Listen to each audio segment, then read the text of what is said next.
Hi, Skip Brown, SES Academy.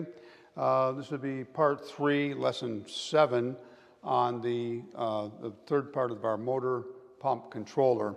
What we're going to look at reviewing is we have a pump with a control relay for power outage, powers up the HOA switches for pump 1 and pump 2. The selector switch determines which pump will run. In hand, we're sending energy through the safety relay, through the HOA switch, that's the hand position, directly to the run coil and indicating light. Run coil right here, pump 1, and the indicating light, okay? So we want to run the pump. We don't want any external inputs. If we're going to use the floats to determine which pump is going to run, then we use a selector switch in auto. So I would put the selector switch, once again, P1, P2, but I turn my HOA switch to the auto side. This drops out my feed from wire number 3, my control hot. Now, wire number 3 is going to send an input through an external, this is all in red, an external float switch, okay? So when the float switch makes, I've got high water through number 10, through the selector switch, through the HOA switch. I'm going to do the same thing. I'm going to energize the coil and the indicating light to tell me that whichever pump I've selected is running, okay? And we're going to simulate that right now at the control panel. So at the control panel, once again, I turn my power on. Let's leave both HOAs in the off position. And you'll hear the contactor pull in. Hopefully you'll hear the contactor pull in. I go to hand, pump 1 starts. I go to hand, pump 2 starts, okay? Now I've got my pump selector in position 1. That means pump 1 will run in automatic. Pump 2 is not going to run in automatic, but pump 1 will run in automatic because, being a little sneaky, I fooled it by jumping out pin 3 to pin 10. Looking up here, pin 3 to pin 10 is my external float switch. I don't have a float switch, but I do have a jumper. So the jumper from pin 3 to pin 10 is going to, if you will, give us an alternate source of power, not the regular HOA switch, but through an alternate switch, and energize the pump and the indicating light, which have to be in parallel. They have to be in parallel. They will not work if they're wired in series. One other item we have is a, next point would be I can't run auto in for pump 2 unless I go to pump 2. Now I'm in pump 2, I can run pump 2 in auto. I can still run pump 1 in hand, okay? Now I have an alarm here, which I want to discuss, and the alarm works sort of like our 3-wire control. This is a high-level alarm, and I've got another float switch. So with a set of pumps like this, I'm assuming these are going to be ejector pumps or sump pumps or what have you. With a set of pumps like this, I want to know when my water level is low to make sure that I turn all the pumps off. Then I want to make sure that I've got a high-level switch to tell the pump to come on, start pumping the water out until we hit the low level, and then we shut it off.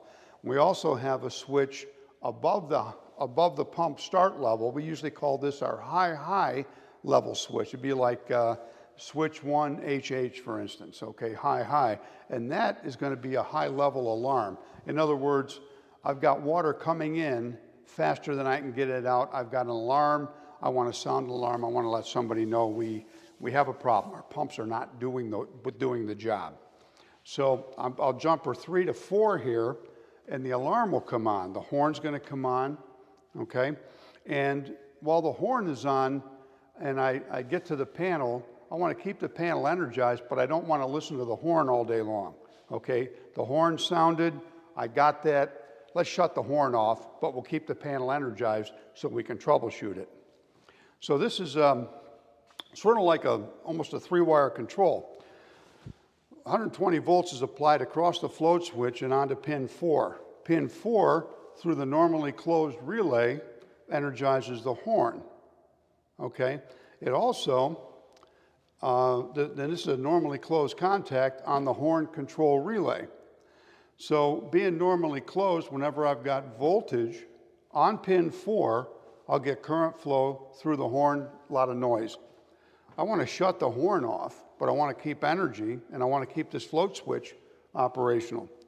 So what I want to do is I want to energize the relay and kill this set of contacts, but still keep the circuit intact. So the way I'm going to do that is with a push button. This is a horn silence button. Okay, and the horn silence button will energize a relay, and that relay is the horn relay, and it's going to pull the horn out. Okay, so all of this is my control relay here, my horn and my external button to kill it. As a matter of fact, the relay itself is actually this and this. That's my relay, my coil, and 2 sets of contacts. What I want to do, when I hit this button, close this switch momentarily, I want to change the state of the normally closed and normally open contacts. The normally closed contacts will open, shut off the horn, and the normally open contacts will close and keep the relay energized to keep the horn off. Okay, so let's take a look at how this works. Okay, the first thing I have to do is have control power on. And the next thing I want to do is apply a jumper between 3 and 4. And this is not something you want to play with at home, okay? This is not a toy.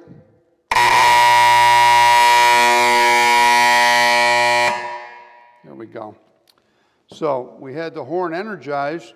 We still have the horn jumpered in. That jumper means that we still have contact between pin 3 and 4. That's that jumper I just put in, okay? I didn't kill power. I can still troubleshoot if necessary, okay? But I've taken the normally closed contacts and I've opened them to shut the horn up. And at the same time, I've closed these contacts to keep that relay engaged, okay? So that's a horn relay with a silence button. And if you look at our panel, you can still see that I've got the high level alarm. I just don't have the high level noise. And nothing that I do is going to change that high level alarm. That high level alarm is going to stay on until the water level drops. Okay, so this is a typical example of how we run a 2-pump control panel. We've seen the control relay for an emergency situation, dropping power out. We've seen the HOA, the selector, the handoff automatic switch. I can run the pump manually. Usually you do this when you put a new pump in, just to bump it, make sure it's pumping in the right direction, make sure the motor's turning properly. On maintenance, you might want to just verify that each pump does run. And then on the auto side, that's when 3 makes 10. Feed the auto side through the auto part of the switch, through the selector switch, and pull the pump on, okay? And I might, if I have the opportunity, I might raise the alarm float and listen to the alarm go off and silence it just to make sure that function is working also. So this would be a normal maintenance that you would do on a pump controller. Now, all of this, once again, and I'll repeat this and repeat it and repeat it again, everything that we've done today, every jumper, every piece of wire, everything that we've drawn today is 120 volt control power. It's derived generally from the transformer. The transformer produces or drops 480 volts down to 120 to make all this stuff work. We don't want to put a switch in the water, this switch right here. We don't want to put 480 volts on that switch. We don't want 480 volts on an alarm switch. Okay, we don't want 480 volts on these push button panels. That's why we use 120 volt control. We can't really find 480 volt indicating lights anymore. They're very, very hard to find, and they don't last very long. So 120 is the way to go.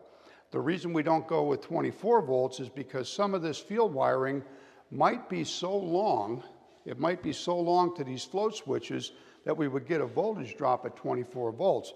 Also, the 24 volts has got to be able to pull in these contactors and indicate these lights after going all the way to a pit, down, back, and so forth. So to avoid voltage drop, we use 120, but to avoid damage and stick with our convention, we would use 120 rather than 480 volts. Going back to the panel, I think we just about covered it. We've got the horn silence. I'm going to pull the jumper out. Okay, jumper's out now. The high level alarm is gone, okay?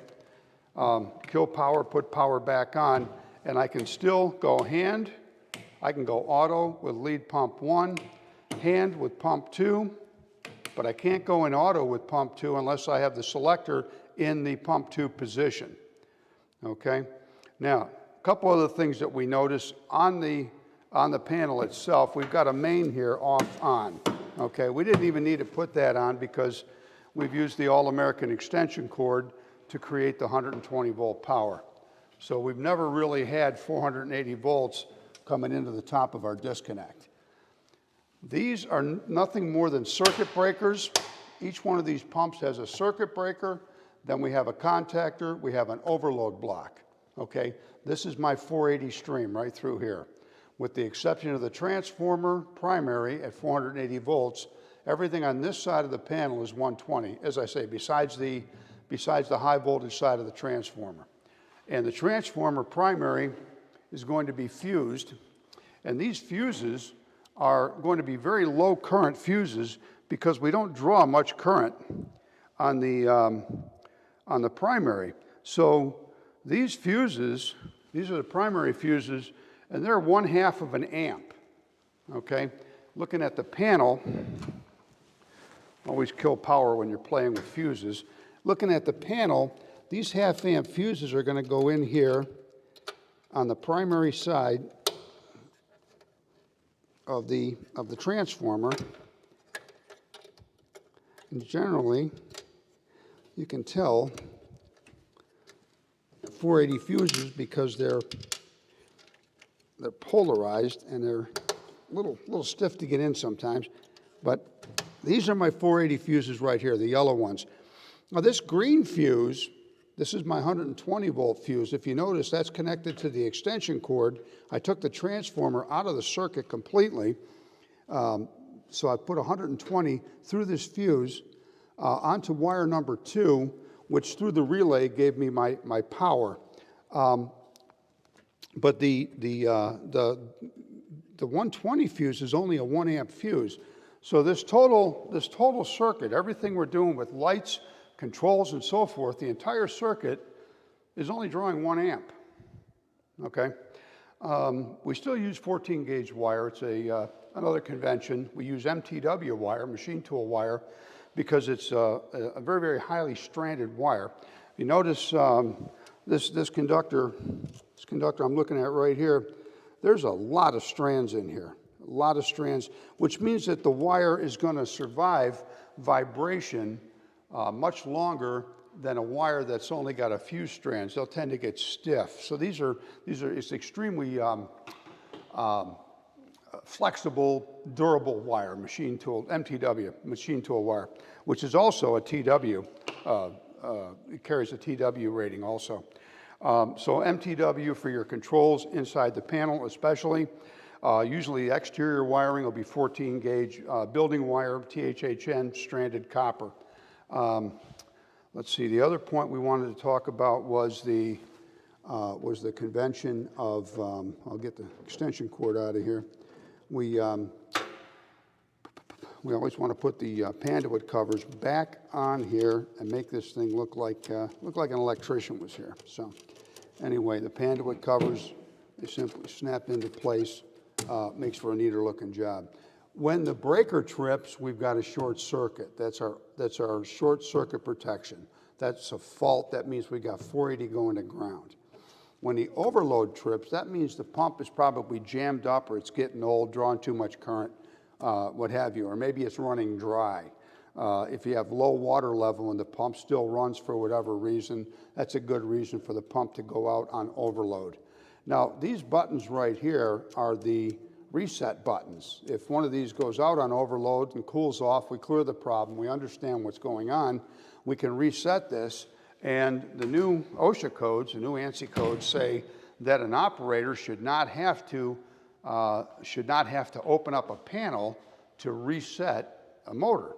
So you can see on the other camera, we've got reset buttons right here, and they actually have a piece of linkage that goes down and hits the reset button in the panel. So obviously safety, safety, and more safety. Let me think here. I think we've covered the pump control, and once again, obviously I would ask for questions, but not in this format. So thank you very much, and look forward to lesson number 8. We're going to do a reversing motor starter with interlocks. Thank you very much. Have a good day.